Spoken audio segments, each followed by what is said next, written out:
Hi again, back in the famous old chair here.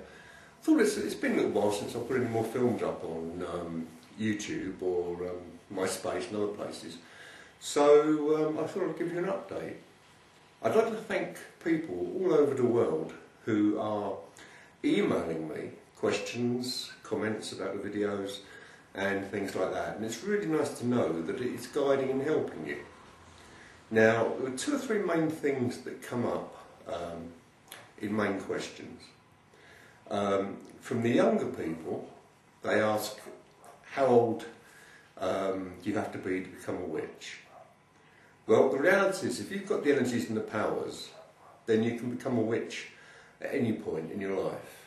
You don't need anybody else's permission, and most importantly, you don't need to be lured in by the idea that you have to join a coven. I know for a fact there are thousands upon thousands of young people out there, mainly female, funnily enough, who basically practice witchcraft on their own or with a very good friend. And at the moment, my cat, come on, Dr. Fluff, is actually attacking the camera, so that was what the bounce on the lens was there. Now, here's the other quirky one. You don't need to have another human being as a priest or priestess, because funny enough, and she probably won't come up now, little Dr. Fluff here takes part in quite a few of my rituals as the priestess, for the combination, the polarity of male and female and this sort of thing. Other times I do use a real person. And this leads me into the other question many of you ask, is sex essential in witchcraft? Again, the idea is no. Obviously, the combination of two people making love, and I mean making love, not having sex, is a very, very powerful combination. And it can really lead to very good results. But don't get lured in by the idea. Here's Dr. Fluff being bombarded. There was a whole page article about her, by the way, in a woman's magazine, Chat, that comes out in the UK. If any of you want to have a copy of that, I can email it to you. If you email my normal address, Kevin Carlyon, KEVIN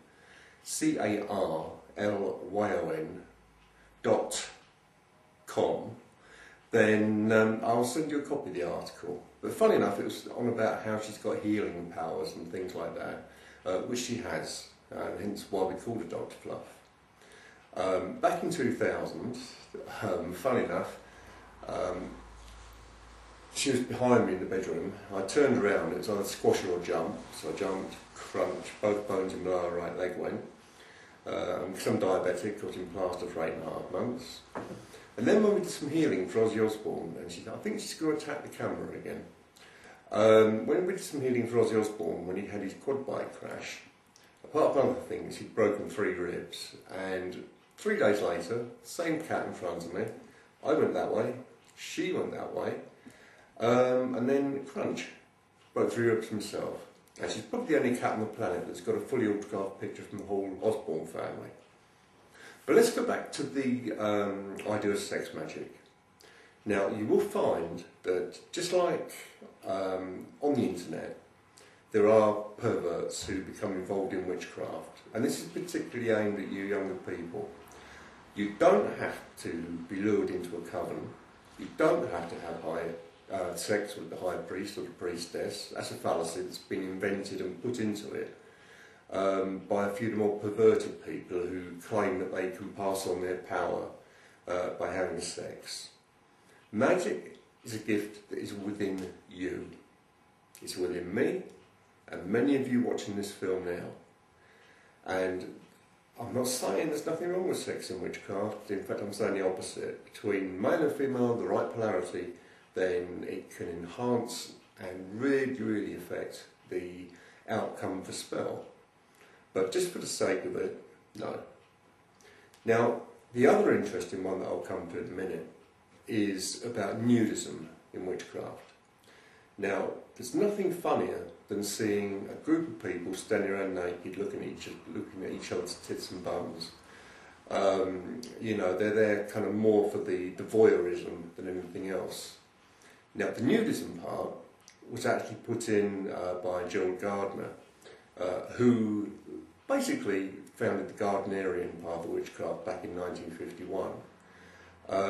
Now a lot of you out there are calling me one of the elders of the craft. I don't really take that as an insult, because I'm getting old. I'm 50 on Boxing Day, actually.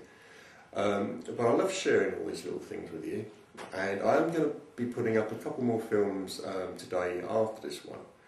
But the other thing you can always do, any questions or queries or any guidance that I can give you, then again, email me, kevincarlyon@aol.com, and I'll help you in any way that I can. If any of you need any magical implements made, wands, broomsticks, anything like that, again, contact me. But remember, you are the centre of your own universe. You are important, and what you do in the craft is very, very, very clear-cut, and that is for the good of others, for need, not for greed. Now, I wonder what old Gerald Gardner would have thought about nudism in the craft.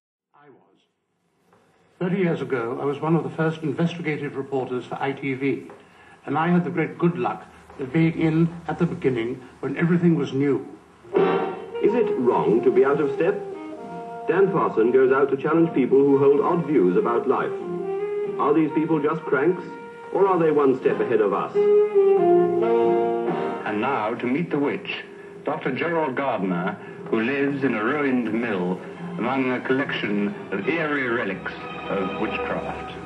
Surely one reason for the secrecy today is because covens are an excuse for sexual orgies. Oh, that's nonsense.